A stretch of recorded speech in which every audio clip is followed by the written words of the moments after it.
fechas que están aquí presentadas se tienen que justificar. No hay fechas al aire, no hay fechas a sentimiento. Tienen que ser dichas como un escrito está.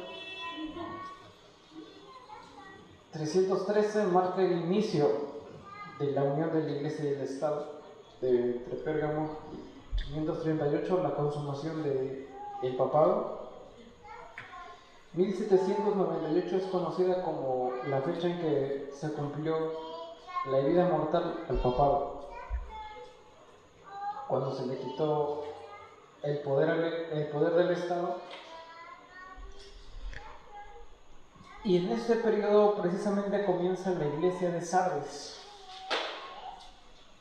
¿Qué estaba pasando con la iglesia cuando el papado había sido herido?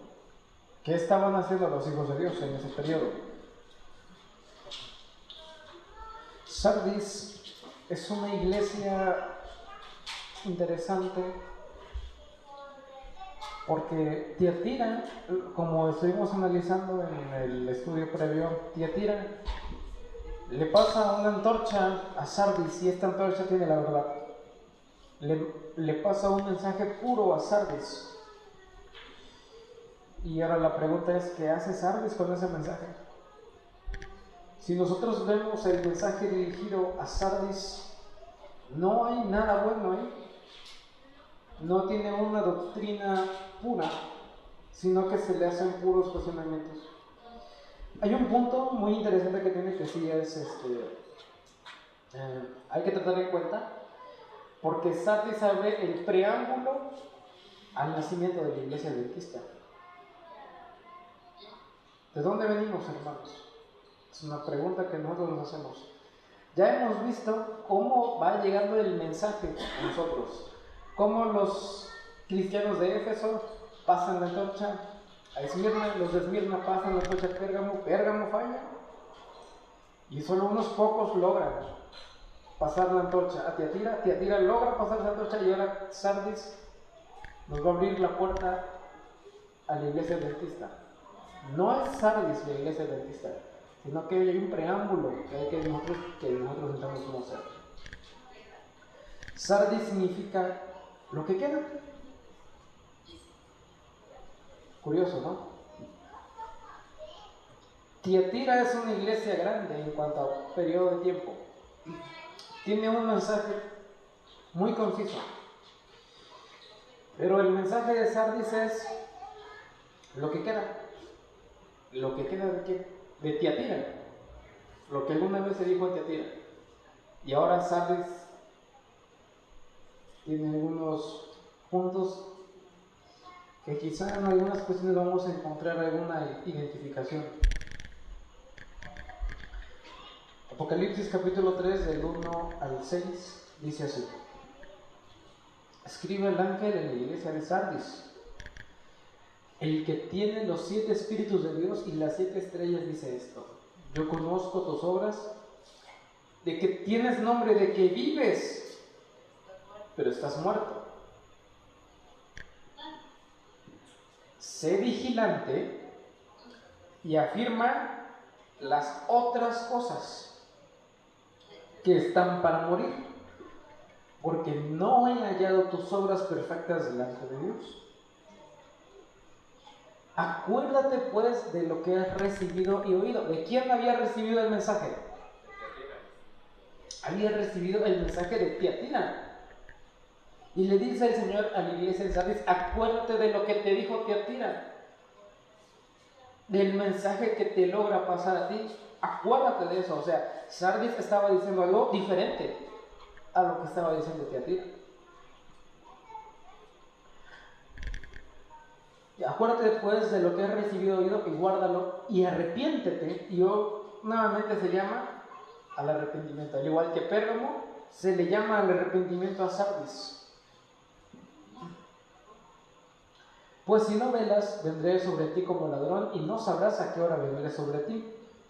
Y se le hace nuevamente un llamado, igual que se le hizo a Pérgamo. A Pérgamo se le dijo: si no te arrepientes, vendré contigo y pelearé con la espada de mi boca, si no te arrepientes. Y a Sardis se le dice: si no te arrepientes otra vez, voy a pelear contra ti, como peleé contra Pérgamo.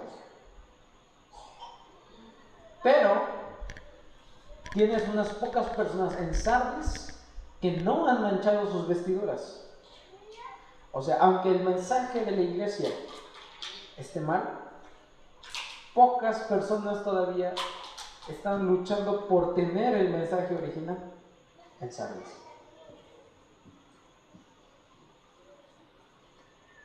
Y andarán conmigo en vestiduras blancas porque son dignas. El que venciere será vestido de vestiduras blancas y no borraré su nombre del libro de la vida.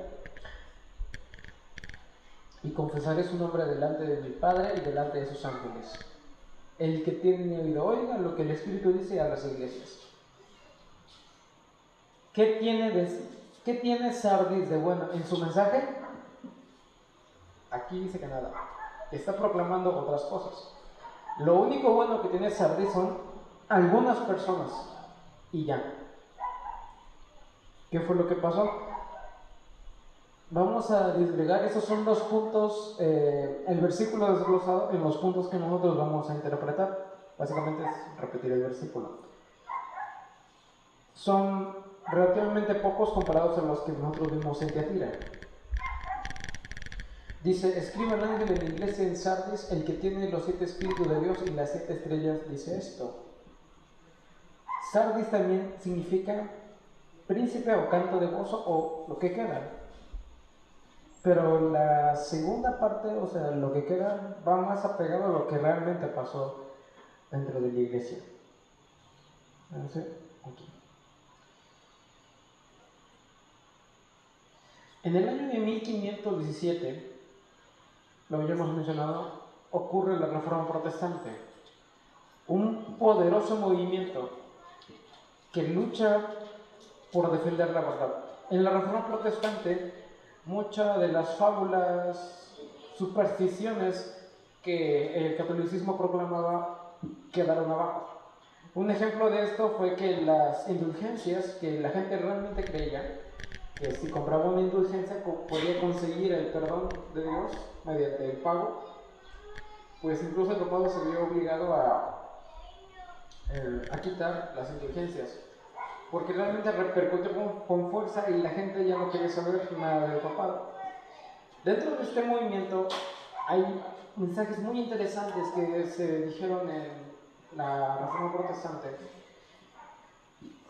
que tratan de pasar a Sardis pero no lo logran.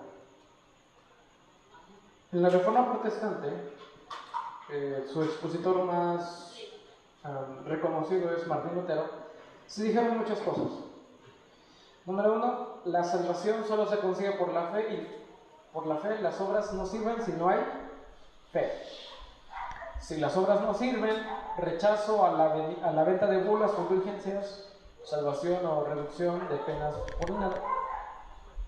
Para que el fiel tenga fe, la lectura e interpretación personal de la Biblia única habrá revelada por Dios, y ahora la Biblia es de acceso público.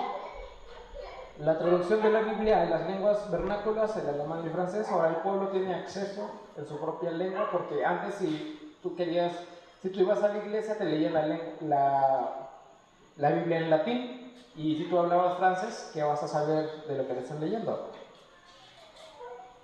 Es como si vinieran los franceses y nos leyeran la Biblia, ¿verdad? Difícilmente retendríamos o aprenderíamos algo.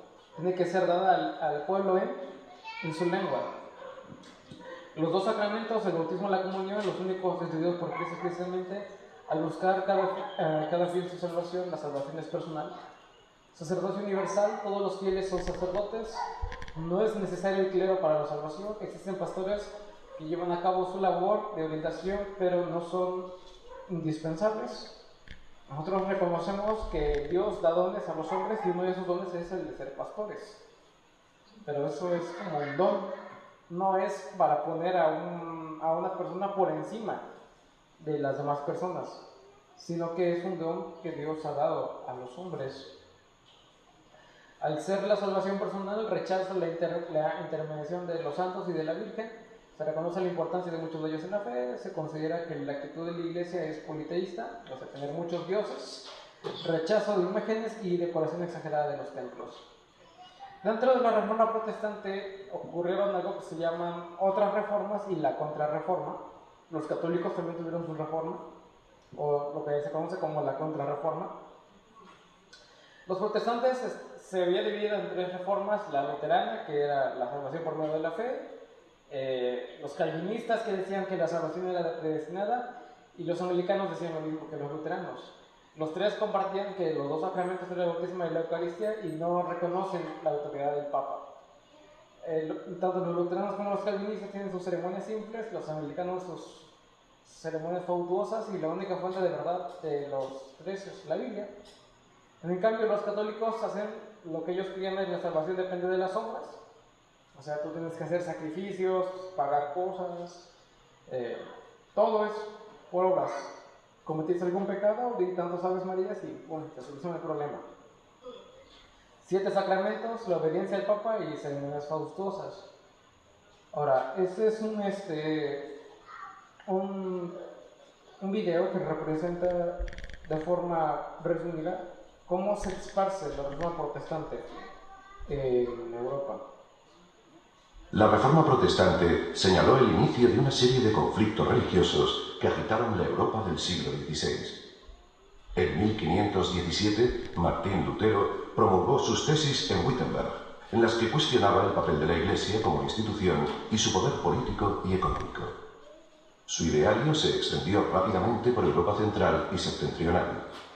La Reforma de Calvino, más radical que la luterana, se centró inicialmente en Ginebra, desde donde se difundió en los Países Bajos, Escocia y Francia. El anglicanismo fue obra de Enrique VIII, que en 1534 rompió con Roma, se convirtió en jefe de la nueva Iglesia y se apoderó de las rentas y los bienes eclesiásticos. Pese a la división en el seno de la Reforma, este movimiento arraigó en el norte de Europa, mientras que el sur permanecía fiel a Roma.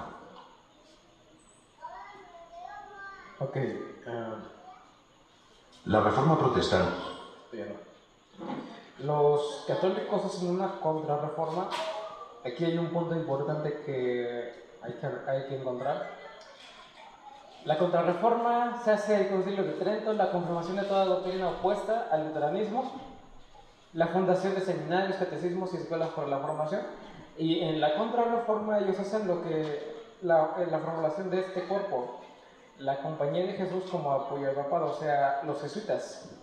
Los jesuitas nacen de la contrarreforma con un propósito, y el propósito de los jesuitas es destruir a la Reforma Protestante, destruir al protestantismo por todos los medios que sean posibles. Ese es el objetivo de la Compañía de Jesús, y es interesante que el Papa Francisco sea jesuita, porque en su forma de pensar eso es realmente el objetivo con el cual nace la Compañía de Jesús, los jesuitas. Ahora, en 1542 se crea, es la creación del Santo Oficio de la Inquisición, tribunal que perseguía la herejía. Ahora, con la Reforma Protestante surge otro movimiento de persecución, o sea, lo que es la Inquisición. Durante un tiempo, digamos, estuvo calmado, sí se perseguía la herejía, pero en 1542 retoma mucha fuerza. Se reformó internamente el Concilio de Trento, y bueno, ya aquí hay estos son los elementos de lo que nosotros podríamos decir actuales que viene defendiendo el catolicismo. Esas son como sus reformas para decirle a la gente, bueno, no estamos tan mal, aquí es la forma de cómo trataron de seguir engañando a la gente. Aquí está la aparición de la Compañía de Jesús de San Ignacio, instrumento más importante de la difusión de las nuevas ideas mediante la predicación y la enseñanza, pero ese no era su objetivo. Como en el viejo mundo, por así decirlo, se estaba levantando otra persecución, ya no había, por decirlo así, un lugar en Europa donde puedes estar tú en paz como protestante. Así que me parece que es 1496 cuando se descubrió el Nuevo Mundo, América. Los protestantes, huyendo de la persecución, huyen a América. encontrando un lugar de paz, no eran perseguidos por el catolicismo. Así que la iglesia, digamos, se traslada a un nuevo lugar. ¿Qué es lo que sucede aquí? ¿Cuál es el problema? Si nosotros analizamos lo que viene siendo la Reforma Protestante, tiene un mensaje muy fuerte: la separación de la iglesia y el Estado, el no reconocimiento del papado. Se defiende la verdad, todo como un escrito está. El problema es que muchas personas que visitaron el Nuevo Mundo, específicamente Estados Unidos,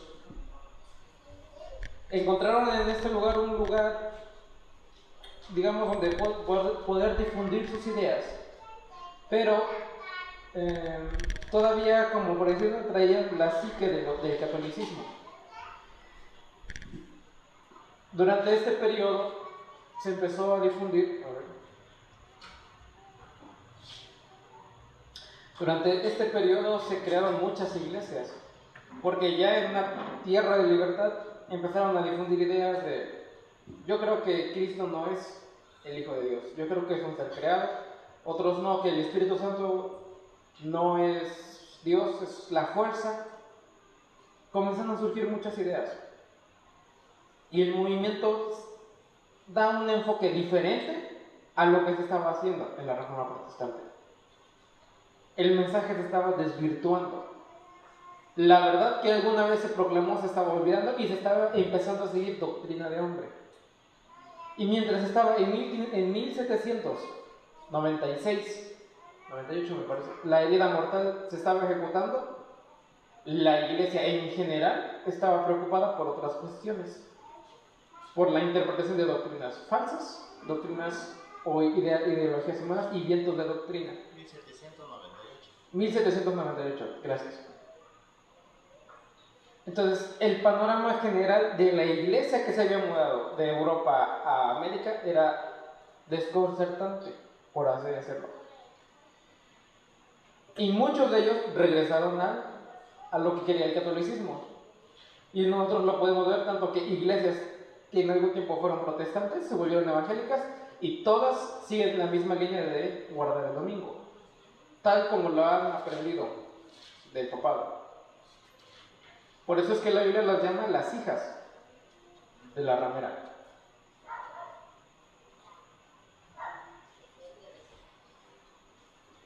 Ahora, en ese tiempo no se proclamaba la verdad. En Sardes existían algunas pocas personas que sí lo hacían, y ahorita vamos para allá. El panorama general de la iglesia era desolador. Le dice: yo conozco tus obras y que tienes nombre de que vives, pero estás muerto. En Sardes nosotros podemos encontrar, por así decirlo, el origen de lo que nosotros conocemos la mayoría de los movimientos evangélicos actuales. Y ahora, aunque todas estas personas proclaman el mensaje de Cristo, la verdad es que Cristo le dice, en cuanto a su mensaje, que está muerto. No proclaman lo que alguna vez se llegó a proclamar. ¿Qué es lo que dijo Martín Lutero? Martín Lutero llegó a decir: el Papa es el anticristo y su silla es el trono de Satanás. ¿Cuántas iglesias lo dicen ahora? Si se supone que todas esas iglesias salieron del movimiento protestante, ¿cuántas iglesias dicen: el Papa es el anticristo y su silla es el trono de Satanás? Tenemos ese nombre de que, por eso nosotros estamos proclamando esa verdad. Nosotros lo decimos. ¿Y los demás? ¿Que no venimos todos del mismo movimiento de la Reforma Protestante? Ellos hicieron la alianza.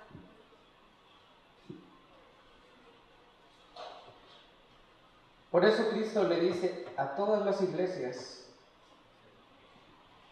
sé vigilante y afirma que las otras cosas que están para morir, porque no he hallado tus obras perfectas delante de Dios.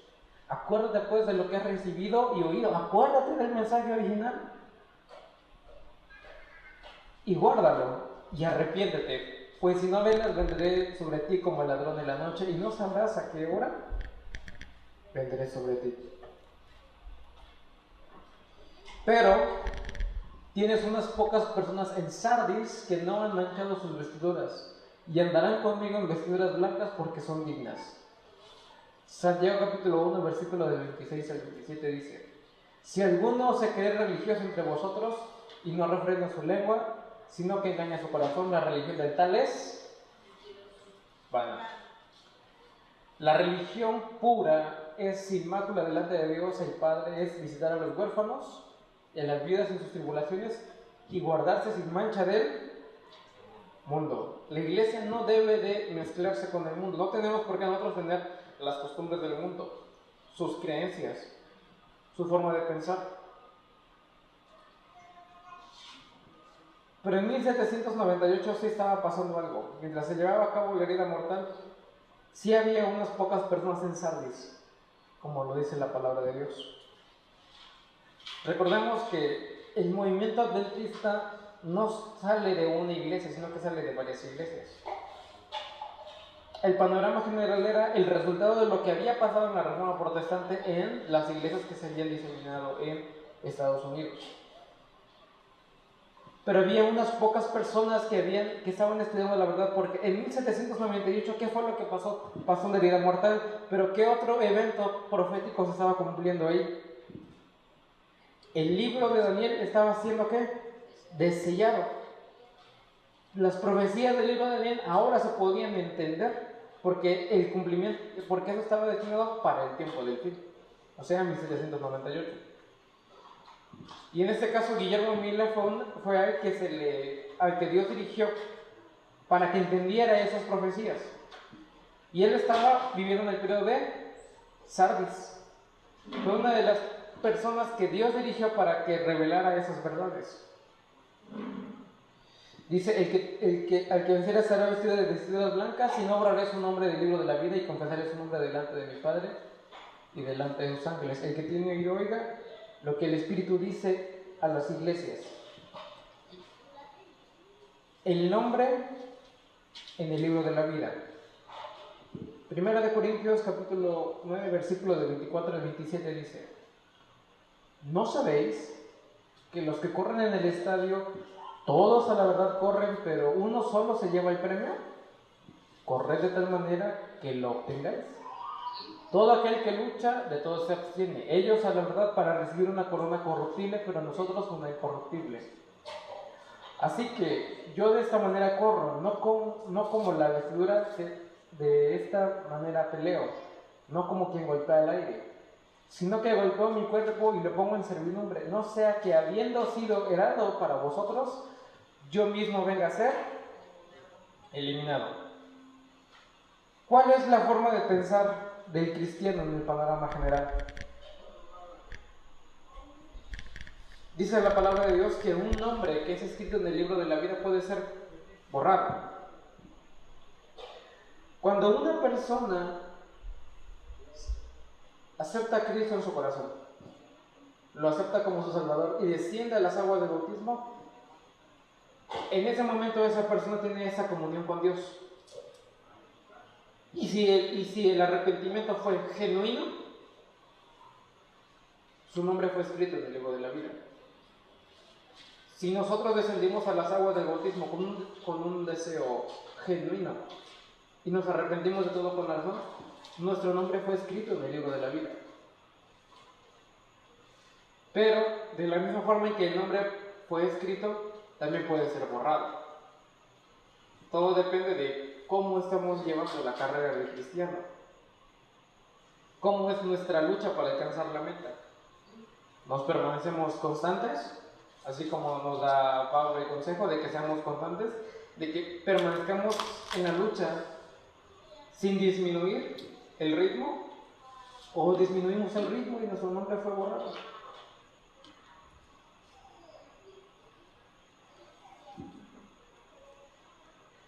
Algo así pasó en Sardis. Sardis tenía un muy buen ritmo cuando pudo empezar su movimiento. Tenía los elementos suficientes para poder seguir proclamando la verdad en una tierra de paz, Estados Unidos. pero Sardis no lo hizo. Y muchos de los nombres de las personas de Sardis fueron borrados, porque Sardis no se arrepintió. Las iglesias siguen en la actualidad.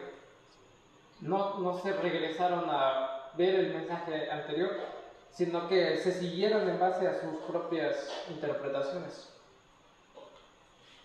De los elementos a interpretar, uno, yo conozco tus obras y que tienes nombre de que vives, pero estás muerto. Esta iglesia proclama tener la verdad, pero tiene doctrinas falsas. 2, sé vigilante y afirma las otras cosas que están para morir, porque no lleven tus obras perfectas delante de Dios. Dios invita a volver a predicar y hacer las obras anteriores, las obras de Tiatira. Acuérdate pues de lo que has recibido oído y guárdalo. Y arrepiéntete, pues si no velas vendré sobre ti como ladrón y no sabrás a qué hora vendré sobre ti. Un mensaje similar al que se le dijo a la iglesia de Pérgamo. Ahora se tiene que levantar un movimiento y tiene que luchar contra Sardis. Tiene que desenmascarar esas doctrinas que Sardis tiene mal. ¿Y cómo se llama ese movimiento? La iglesia adventista del séptimo día. Fue llamada en el siguiente periodo para desenmascarar lo que se estaba haciendo en la iglesia de Sardis. Y lo más curioso es que Sardis ni siquiera se iba a dar cuenta a qué hora se iban a venir sobre ellos. ¿Por qué? Porque Sardis no estaba escudriñando la palabra de Dios, porque el movimiento adventista surge con base a una profecía. Los que estudiaron la Biblia sí iban a saber eso, pero ¿Sardis lo estaba haciendo? No lo estaba haciendo. Ni se dio cuenta y cuando el movimiento cayó.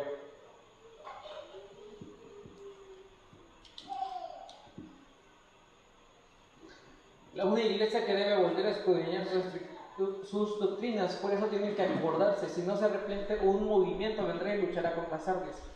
De la misma forma que Tiatira luchó contra Pérgamo. 4. Pero tienes unas pocas personas en Sardis que no han manchado sus vestiduras y andarán conmigo en vestiduras blancas, pues son dignas. A pesar de no tener la verdad, algunas personas guardan la palabra de Dios. Y así nosotros lo vimos en el caso de los pioneros adventistas, que tuvieron que salir de las iglesias y muchos fueron expulsados. Esas personas, Dios las considera como personas dignas. Número 5. El que venciere será vestido de vestiduras blancas y no borraré su nombre del libro de la vida y confesaré su nombre delante de mi Padre y delante de sus ángeles. Promesa a aquellos que se mantengan fieles. Un nombre escrito puede ser borrado del libro de la vida. Y esto es una llamada de atención para todos nosotros. Nosotros debemos de permanecer en la fe con la finalidad de poder alcanzar la meta, sin bajar el ritmo. El tema de Sardis es corto.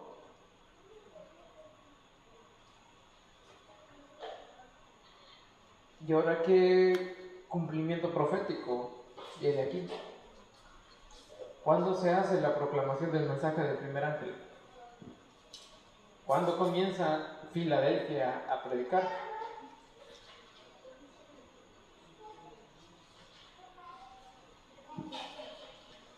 En 1833 surge el movimiento adventista y surge en base a una profecía.